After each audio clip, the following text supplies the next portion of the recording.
اللہ نے مجھے ایک ایسا گھر تعمیر کرنے کا حکم دیا ہے کہ جس کے پتھروں پر لوہا نہ چلاؤ۔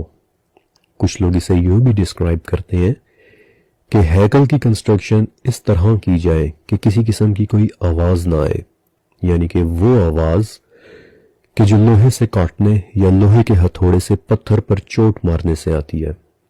تو سلیمان علیہ السلام کے دربار میں اس وقت جو بڑے بڑے اسکالرز اور جنات موجود تھے، انہوں نے آپ کو ایک ایسے عفریت کے بارے میں بتایا کہ جس کا نام سخر تھا، اور کہ جو اس ہنر سے واقف تھا کہ یہ کیسے ممکن ہو سکتا ہے۔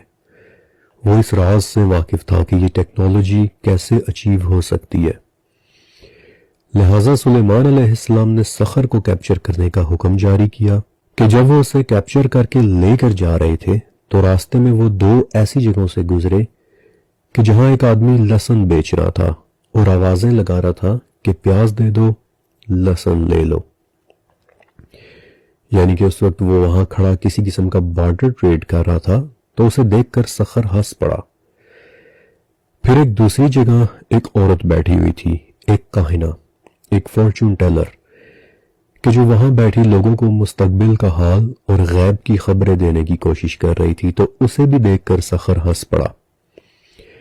اب جب بعد میں یہ لوگ حضرت سلیمان علیہ السلام کے دربار میں پہنچے اور سلیمان علیہ السلام کی مین ہنٹ ٹیم نے انہیں سخر کے کیپچر کرنے کی پوری رپورٹ دی، تو ساتھ میں لہسن بیچنے والے آدمی اور کاہنہ عورت پر اس کے ہنسنے کا واقعہ بھی بتایا۔ تو سلیمان علیہ السلام نے اس سے پوچھا کہ سخر، تم لوگوں پر کیوں ہنسا تھا؟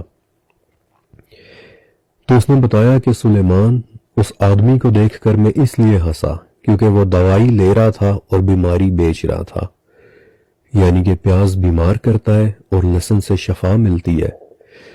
اور جو عورت اپنی طرف سے لوگوں کو غیب کی خبریں دے رہی تھی، اسے یہی نہیں پتا تھا کہ جس جگہ وہ کھڑی ہے وہاں زمین کے اندر اس سے صرف چند گز نیچے زیورات اور سونے کے برتن دفن ہوئے ہوئے ہیں۔ اور تب سلیمان علیہ السلام نے سخر کے سامنے اپنی ڈیمانڈ رکھی کہ تو میرے انجینئرز کو پھر وہ طریقہ بتا کہ جس سے لوہے کے بغیر پتھر کاٹے جا سکتے ہوں۔ اور تب سخر نے انہیں کسی طرح کی انتہائی ایڈوانسڈ ڈائمنڈ کٹنگ ٹیکنالوجی کے متعلق بتایا تھا کہ کیسے تم لوگ لوہے کے بجائے ہیرے کو استعمال کر کے پتھروں کو کاٹ سکتے ہو۔